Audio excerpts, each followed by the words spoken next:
श्रीमद् भागवत सप्ताह में पहुंचे उत्तर प्रदेश के एमएलसी हंसराज विश्वकर्मा आयोजकों द्वारा भव्य आयोजन। दहिसरपुर राधा कृष्णा मंदिर हॉल में विश्वकर्मा समाज दहिसर और विश्वकर्मा चैरिटेबल ट्रस्ट द्वारा कोरोना काल में दिवंगत व्यक्तियों की आत्मा की शांति के लिए अंतर्राष्ट्रीय कथाव्यास पूज्य विनय मधुकर महाराज द्वारा 108 संकल्पित श्रीमद् भागवत कथा महायज्ञ सप्ताह का आयोजन किया गया। इस अवसर पर कथा सप्ताह के आखिरी दिन उत्तर प्रदेश के एमएलसी हंसराज विश्वकर्मा भी पधारे, जिनका जोरदार स्वागत आयोजकों द्वारा किया गया। समय नेशनल मुंबई। मंच पर आपका हार्दिक स्वागत है। सबसे पहले आप सभी पत्रकार बंधुओं को बहुत बहुत हृदय के गहराइयों से बहुत बहुत हार्दिक स्वागत अभिनंदन है। देखिए क्या है, भारतीय जनता पार्टी एक वर्ग की पार्टी नहीं, सर्व समाज की पार्टी है। लेकिन मैं अपने विश्वकर्मा समाज से बिलोंग करता हूं, इसलिए मैं आया था विधान परिषद के यहाँ कुछ मीटिंग के लिए। यहाँ हम लोगों ने मीटिंग किया, यहाँ के अपने सम्मानित और यशस्वी मुख्यमंत्री एकनाथ शिंदे जी से हम लोगों ने मिला। वहाँ उन्होंने भी कहा कि विश्वकर्मा जी चिंता मत करिए, प्रधानमंत्री जी का निर्देश है, आदेश है कि अपने जो 18 वर्ग को मिलाकर पीएम विश्वकर्मा योजना जो लागू किया गया उसको ठीक ढंग से हम लोग आगे बढ़ाएंगे और उससे लोगों के विकास होगा, लोगों का सम्मान बढ़ेगा और उनके घर के अंदर खुशहाली होगी।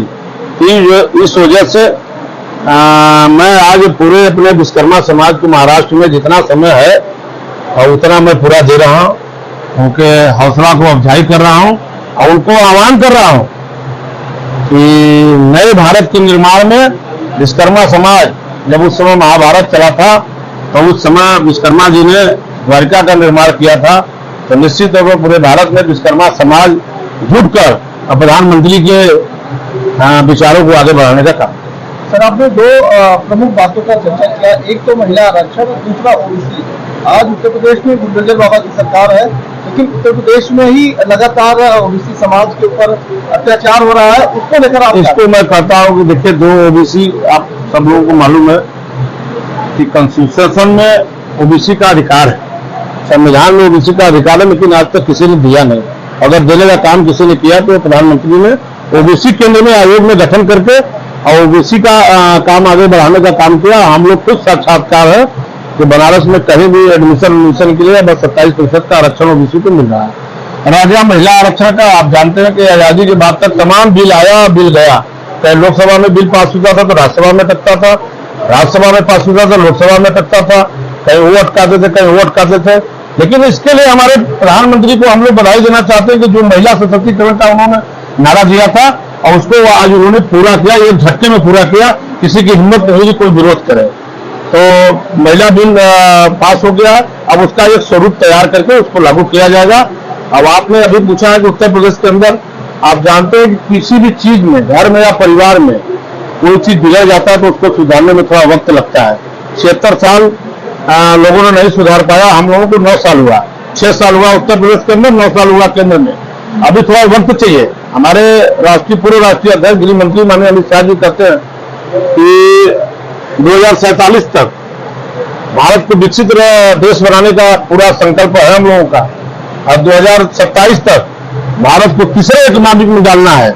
महाराष्ट्र तो भारत का एक प्राण है, तो निश्चित तौर पर आगे जो रचना है, जो संरचना है देश के लिए, देश की जनता के लिए, निश्चित तौर पर आगे हम लोग करेंगे। उत्तर प्रदेश और बिहार दो प्रमुख ऐसे जगह है जो केंद्र सरकार मंगाते हैं और बिगाड़ते हैं। ऐसे में उत्तर प्रदेश की अगर हम बात करें तो जातीय जनगणना को लेकर उत्तर प्रदेश में किस तरह की जातीय जनगणना होगी, लेकिन अभी थोड़ा और भी उससे पहले भी और कुछ काम है, वो काम होगा। सबको अधिकार मिला है, सबको अधिकार दिया जा रहा है। हमारे उत्तर प्रदेश के अंदर तो मंत्रिमंडल में सभी लोगों को दिया गया है और जगह भी दिया जाता है। हमारे आरक्षण का कोई बहुत विरोध नहीं है भारतीय जनता पार्टी, सबको जिसका जो अधिकार है उसको दिया जाता है। प्रधानमंत्री ने कहा है ना कि सबका साथ, सबका विकास और सबका विश्वास और सबका प्रयास, सबके हाथों में काम, सबका बराबर का सम्मान, तो कर ही रहे हैं। आज अपने विश्वकर्मा समाज को उन्होंने एमएलसी बनाया, तीसरी बार जिलाध्यक्ष बनाया और भी तमाम लोगों को आयोग में अपने गुजरात में चले जाइए, जगदीश पांचाल जी हैं वो वहाँ मंत्री हैं, अपने चले जाइए अजय टंटा जी वहाँ उत्तराखंड के सांसद हैं, ऐसे रामचंद्र जागरा जी जो हरियाणा के राज्यसभा हैं, ऐसे सभी लोगों को रही है।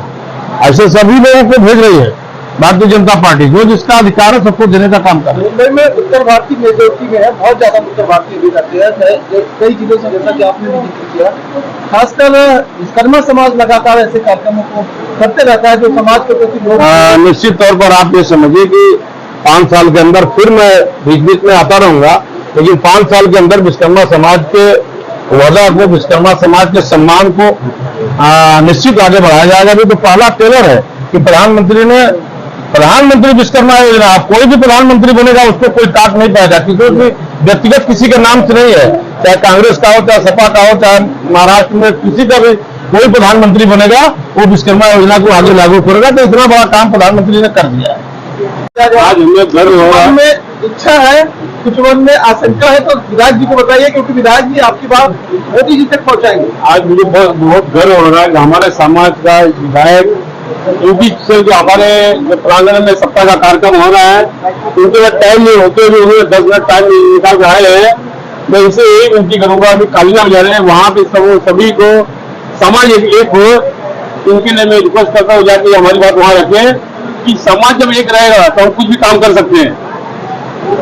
इन्हें समाज एक वो कुछ हो सकता है, और मैं इनका बहुत आभार मानता हूँ कि हमारे जगह पे आए।